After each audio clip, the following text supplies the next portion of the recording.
Hi YouTube, this is Lashonda and Shania, I'm sorry. Um, I'm coming to you with a weekly update and some exciting news about my updates. Today I am 29 weeks and 1 day. It's crazy how time is just flying by. And only reason why I'm updating you, because usually I don't update until after I have an appointment with my maternal fetal medicine doctor or my OB, but I'm now doing weekly visits as I explained in my last video. Today was my first of my weekly visits. Today was the start of my weekly visits, and the experience was totally different. I was monitored. I was put on a trace, I believe that's what they call, where they put the thing on your stomach, and they listen for your baby's heartbeat, decelerations and accelerations and decelerations. Um, she was doing, she was moving around a little too much at first, and then somebody came in and they had to hold it because the lady thought that she was so active, maybe she had the hiccups. She said, I think your little girl has the hiccups," which was cool to hear. This was my first ever appointment. My mom came with me, and it was just so cute because my mom called my dad. And my dad had called me when I was at the doctor's office. My dad was like, "I was just checking on you and the baby. How's she doing?" Because I had a bit of a scare yesterday where I hardly felt her move. And then about 4 o'clock this morning was when she, I guess, was awoke, and she was moving around. So I'm guessing maybe she was asleep, but it just wasn't her usual movement pattern. And I wasn't able to get my kick count. Um, So my dad called me, asked how the baby was doing, and I told my father, I said, "Daddy, I don't know, because we just got to the doctor's office."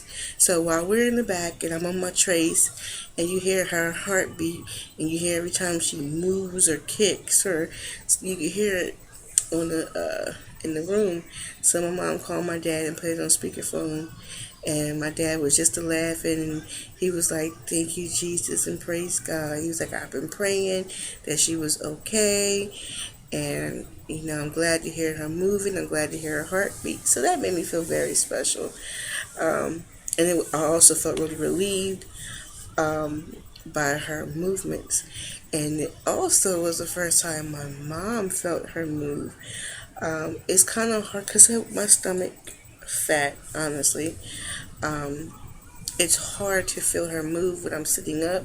When I'm laying down, and I'm guessing my uterus is upwards, well, more tilted forward versus how I sit with all the extra, I guess they call it the apron part of my stomach is pushed up, so it adds more cushion, so you really can't feel my uterus until I'm basically laid down.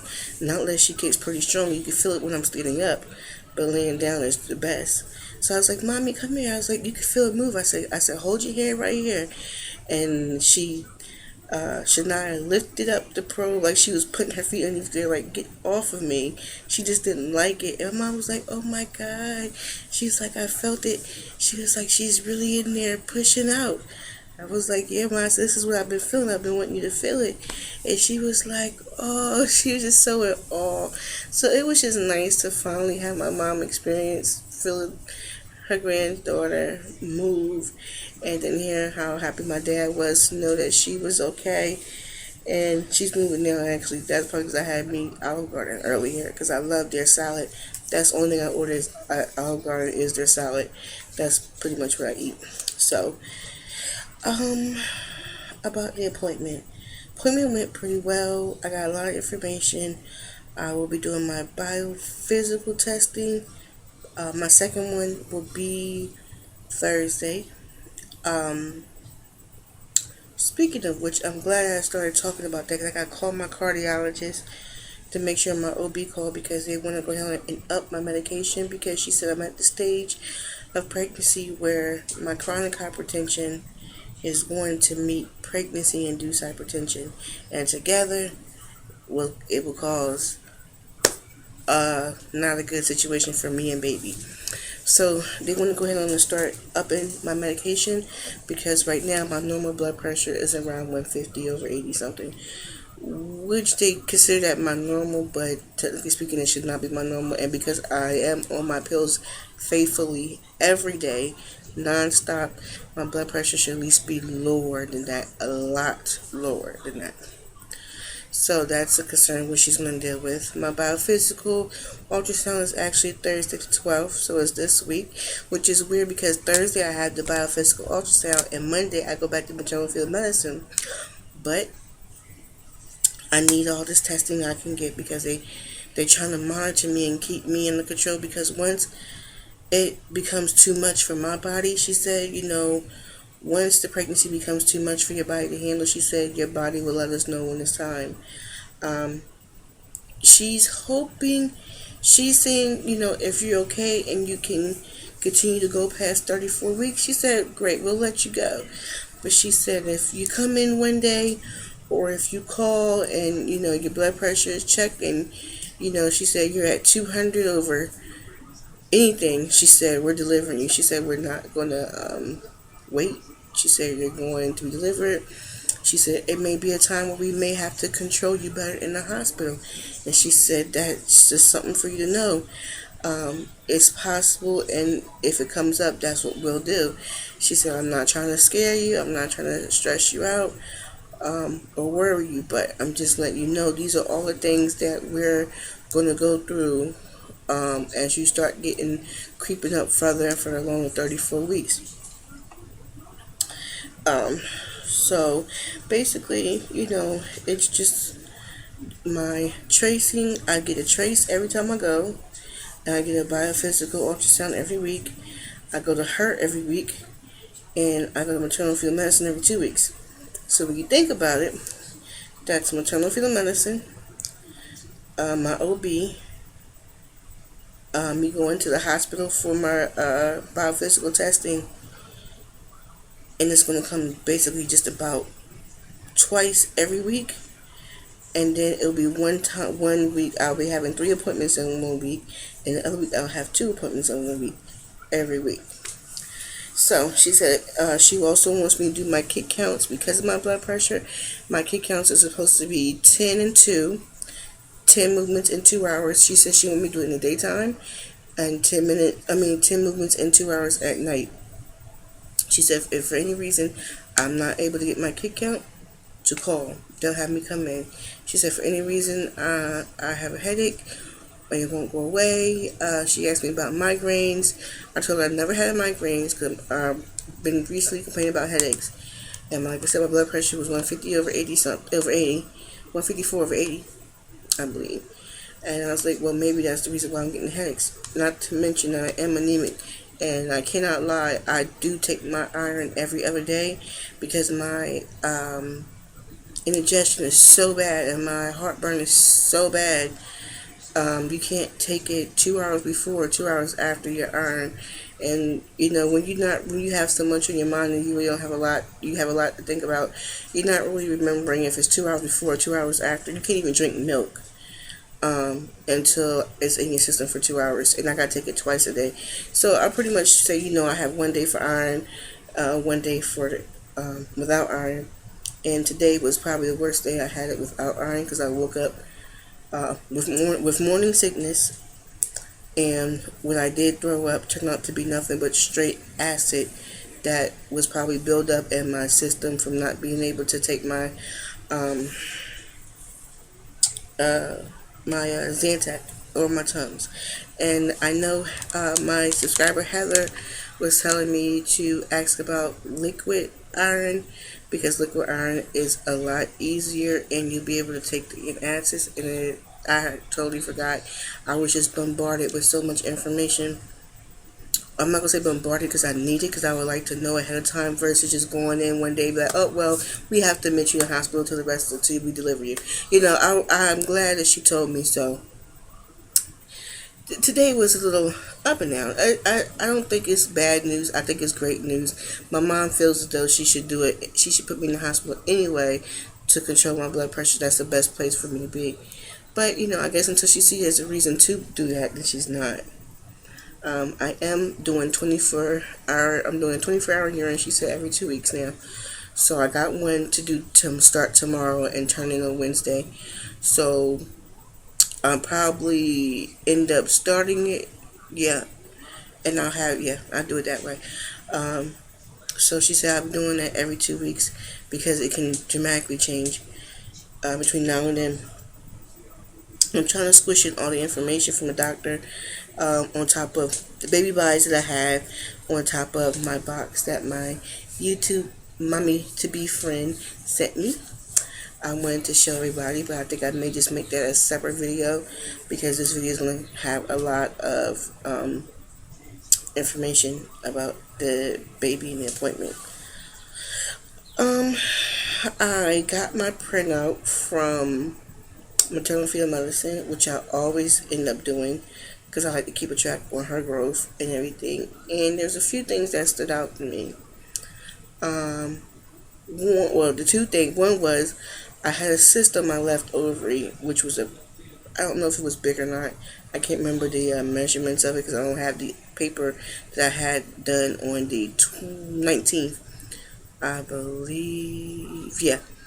My last one was the 19th, and I don't know what the measurements are.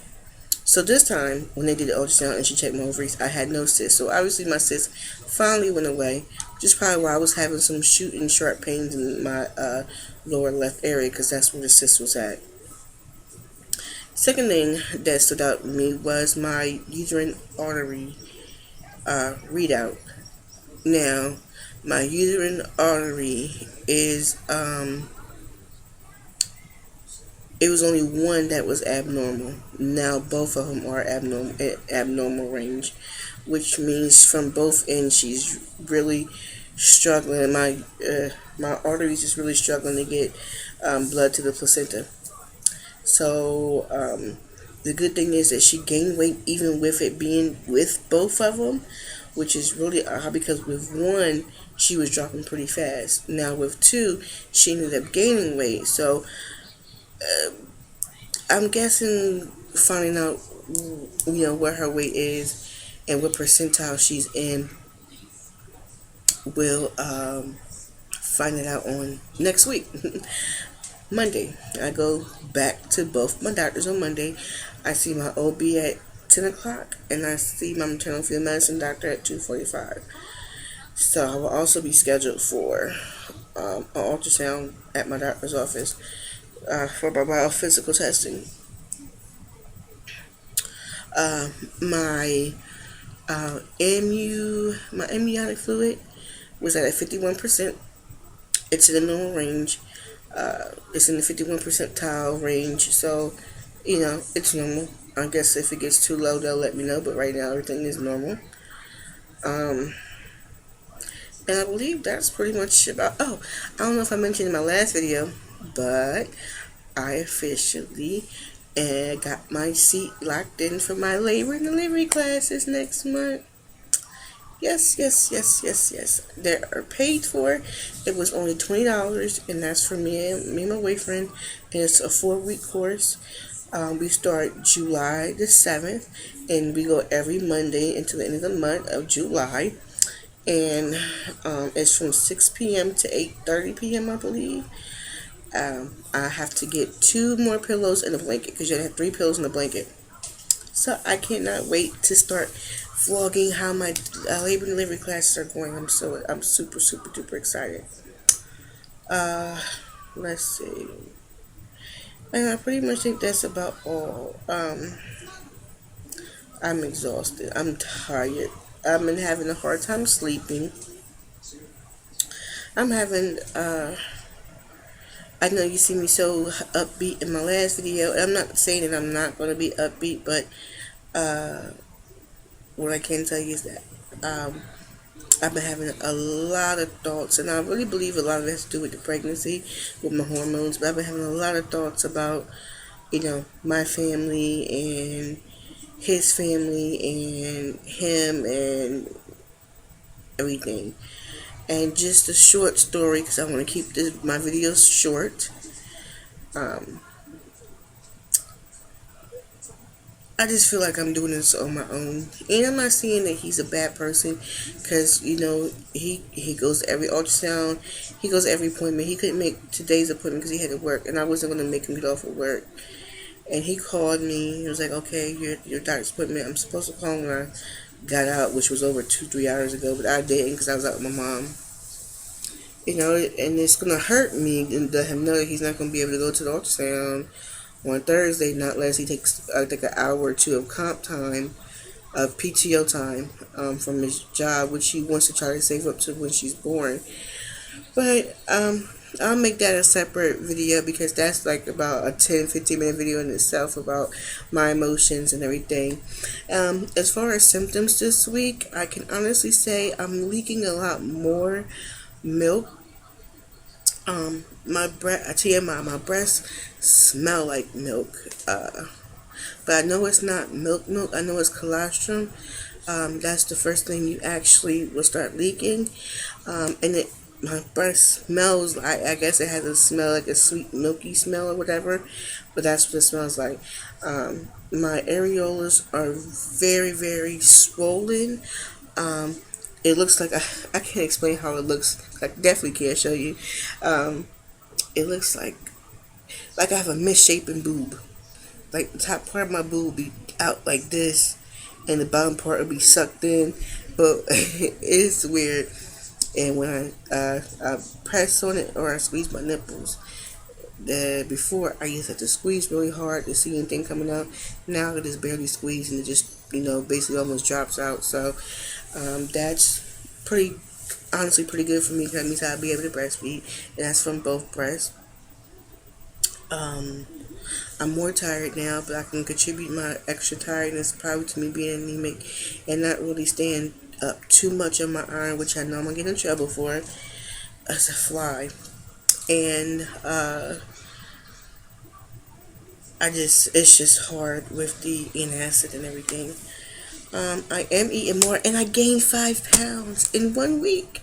I gained 5 pounds. I'm now 267. I believe 267. And my last appointment, which was on the 2nd, I was 262.